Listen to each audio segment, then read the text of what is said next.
জাতীয় বিশ্ববিদ্যালয়ের ডিগ্রি দ্বিতীয় বর্ষের পরীক্ষার সময় বৃদ্ধি সংক্রান্ত গুরুত্বপূর্ণ একটা নোটিশ প্রকাশ হয়েছে।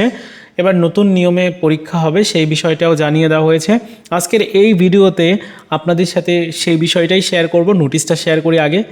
ওয়েবসাইটে আসলে আপনারা নোটিশটা দেখতে পারবেন। এখানে বলা হয়েছে যে প্রতিবন্ধী পরীক্ষার্থীদের অতিরিক্ত 30 মিনিট সময় বৃদ্ধি সংক্রান্ত বিজ্ঞপ্তি, অর্থাৎ শুধুমাত্র যারা প্রতিবন্ধী শিক্ষার্থী তাদেরকে 30 মিনিট সময় বাড়তি করে দেওয়া হবে।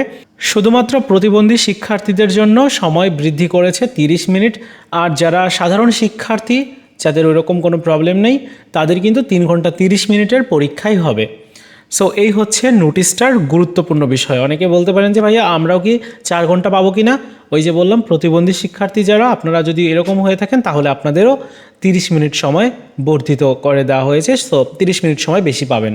নতুন যে নিয়মটাতে পরীক্ষা হবে এটা নিয়েও কিন্তু একটা নোটিশ প্রকাশ হয়েছে। যে নোটিশটিতে বলা হয়েছে যে 2024 সালে ডিগ্রি পাস ও সার্টিফিকেট কোর্স দ্বিতীয় বর্ষের পরীক্ষার কেন্দ্রসমূহের প্রতি ইএমএস সফটওয়্যার ব্যবহার সংক্রান্ত বিজ্ঞপ্তি, অর্থাৎ ইএমএস সফটওয়্যারের মাধ্যমে আপনাদের পরীক্ষা নেওয়া হবে। সো আপনাদের যে খাতা দেওয়া হবে ওএমআরের ওইখানে একটা স্ক্যানার থাকবে, ওইখানে একটা কিউআর কোড থাকবে। এর পাশাপাশি আপনার অ্যাডমিট কার্ডেও একটা কিউআর কোড থাকবে।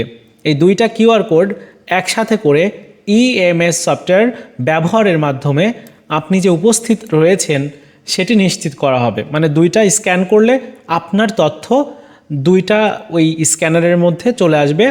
সো ওইখানে একটা পদ্ধতি রয়েছে, সেই পদ্ধতিটা ব্যবহারের জন্য এখানে নিয়ম দেওয়া হয়েছে। এটা আসলে শিক্ষকদের জন্য গুরুত্বপূর্ণ একটা বিষয়। তো আপনারা যারা শিক্ষার্থী রয়েছেন আপনাদের তাহলে কি করণীয়?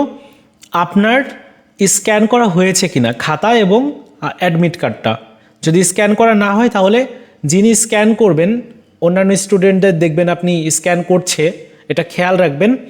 যখন করবে তখন আপনি একটু তাকে বলবেন যে আমার স্ক্যান করা হয়নি, আপনি একটু স্ক্যান করে দেন, তাহলে আপনার স্ক্যানটা তিনি সফলভাবে করে নেবেন।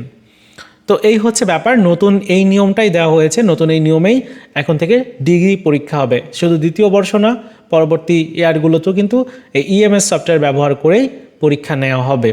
তো বন্ধুরা, এই ছিল আজকের মতো ভিডিও। দেখা হচ্ছে নতুন ভিডিওতে। ভালো থাকুন সবাই, ধন্যবাদ।